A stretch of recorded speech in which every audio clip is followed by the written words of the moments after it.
Orang yang berhijrah itu ialah mereka yang berusaha dalam hidup ini untuk meninggalkan segala perkara yang Allah Ta'ala tegah dan Allah larang. Maknanya apa tuan-tuan?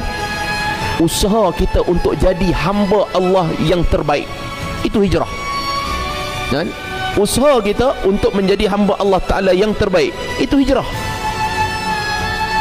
Jadi kadang-kadang bila ditanya kepada kita, siapa yang tak mau jadi baik? Semua orang nak jadi baik.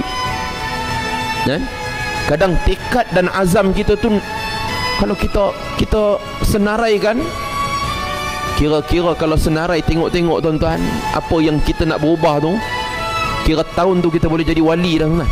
Contoh kita nak jaga solat berjemaah kita, kita nak tingkatkan ilmu pengetahuan kita dalam agama, kita nak banyak bersedekah, kita tak nak buat jahat pada orang, nak jaga percakapan,